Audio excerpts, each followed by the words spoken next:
So I told you we got camels.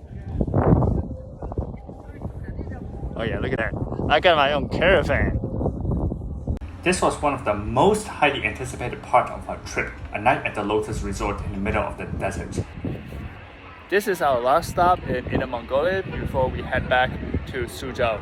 We are at Xiangshawan, a desert near Ordos, between Ordos and Baotao. We are going to check in at the local hotel, but we can't drive there. We have to leave our car at the visitor center and then ride over there in this truck.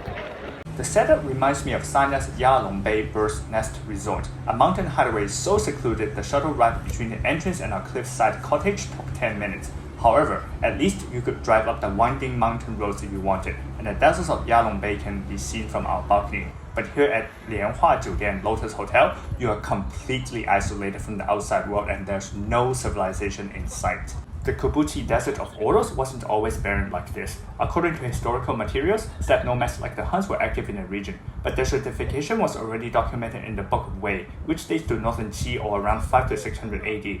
As modern folks aggravated the situation due to actions like resource exploitation, such exploitations have left their marks on the landscape. I've seen these marks with my own eyes, like mining of basalt at the volcano cluster in Ulaanbaatar in the past. Fortunately, mining was halted and the resulting volcanic cone actually resembles a colossal sculpture. Also fortunate is the Kubuqi Desert. Desertification here has been veritably reversed. Time magazine ran an article in 2017 titled China's greening of the vast Kubuqi Desert is a model for land restoration projects everywhere. This vast greening endeavor has also been praised by the UNEP. There is still much work to be done to amend past actions, but works already done have yielded fruits as shown in several of my videos about Inner Mongolia. Greening has been so fruitful we really didn't see any sand on our way here, but upon arrival, everything under the beautiful blue sky took on a yellow hue, immediately immersing us into the atmosphere. We were first ushered to our room, which was tiny, which had no view because it faced an undesirable direction, and which was on the opposite end of the circular lotus structure, which we could only access via the corridor around the circumference, which was a 10-minute walk every time for us to go anywhere. Luckily, there were many reasons not to stay in our room. The hotel has a private pool and you can kick it at a cafe or bar where drinks including booze are free. Heck yeah, cheers to that. But there was so much to do even free booze couldn't keep me seated. The hotel's specific location is called Xiangshawan, or literally Singing Sand Bay. Singing sand can be heard here, but since it rained a few days ago, the dunes were too wet to sing and the related tour was cancelled, so we took off to look for adventures elsewhere. The resort is comprised of islands that feature different activities. We rode this little train across the desert to reach one of these islands. So we are staying at the Desert Lotus Hotel, and we got that band, so all access to the other recreational islands. And we just rode on the little train and arrived at one of these islands. It's called, here you go, Yueshadao.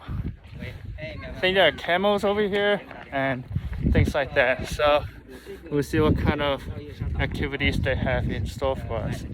There are cultural performances, a sizable water park, etc. But what I liked the most was, I told you we got camels. Oh yeah, look at that. I got my own caravan. Camel caravans played a vital role on trade routes like the Silk Road. Today, steel caravans such as the China-Europe Railway Express continue this legacy on the Belt and Road. Trains are economical and efficient, but no doubt camels are more romantic. The ungulates were beautiful. None was sickly thin with flaring ribs, and only one hump I saw flopped to the side, while the rest were flushed and upright, indicating sufficient fat reserve. I ain't no zoologist, but the camels seem to have been well tended to by the professional local herdsmen. Ancient Mongols were feared for their skills on horseback, but they loved their camels too, and this affection continues today. Camel races are major events with religious importance. Camel hair shearing proceeds according to the seasons, with mane shorn after the start of spring, then leg, neck, and head hair beginning in March, while the softer undercoat is collected after shedding between March and June. Mongols have different terms for camels of different ages. Camel milk is used for dairy products, and camel meat is a delicacy. We had 2 camel flatbreads in Hohat. Braised camel hoof is a signature dish of the Alsa League, where camel breeding techniques are a national-level intangible cultural heritage. This is our second day at the Desert Lotus Resort, and now we're heading to one of the other recreational islands. This other island has other fun things to do, like zipline and Dune Buggy. Man, I thought I get to drive the Dune Buggy, but I guess I'm just gonna be a passenger. Nothing too exciting, more like a kid-friendly ride. That's true for basically everything, which is why the Singing Sand Bay is also a family travel destination. These recreations and activities are available to day trippers, but events after dark, those are exclusive to hotel guests, like beach party complete with fireworks and martin garrix.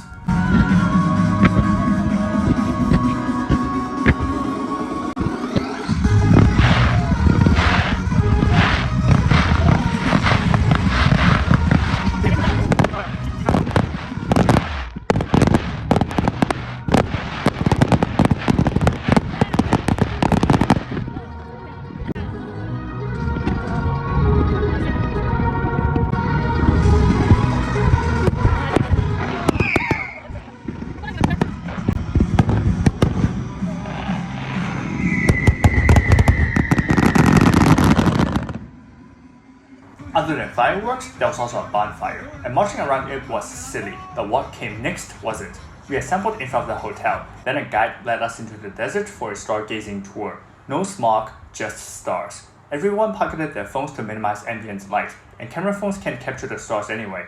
Afterwards, the guide shared some photos taken by amateur and pro photographers, like the ones shown here. The actual stargazing didn't arouse my interest in astronomy. I don't even remember what stars I saw, but it was a stellar time. I've never really gazed at stars before, and it was a unique method of reconnecting with nature. I could imagine how, if you were suffocating from stress in life, lying down and looking up could really help you vent. As we lay in bed soon after, we imagined that beautiful sky above our heads. We woke up about 5 hours later to see sunrise in the very same sky. This I could capture with my phone. Again, no smog, just sunshine. We hung around to enjoy the fine sand and blue sky until breakfast time. And finally, about food. Buffet breakfast and lunch on that day were just passable. There were Western fares and of course Chinese cuisine, including Mongolian foods such as salty milk tea. Dinner the night before, as in our first meal here, was also buffet but a better buffet. All you can eat and drink hot pot. There were some seafoods and tons of vegetables, but too bad only two red meats, 牛肉卷 and 羊肉卷, pre-sliced beef and mutton, typical hot pot ingredients. But given the fact that you simply can't go wrong with Inner Mongolian beef and mutton because of the outstanding quality, I went berserk like a wolf in a herd. There were a few types of soups for cooking in a hot pot, but all were seasoned stocks instead of plain water, so this couldn't really count as traditional 涮羊肉 or instant boiled mutton, a type of hot pot with Mongolian origin. I spoke about this previously and I'll speak about it again in my next and last Inner Mongolia video. 再见!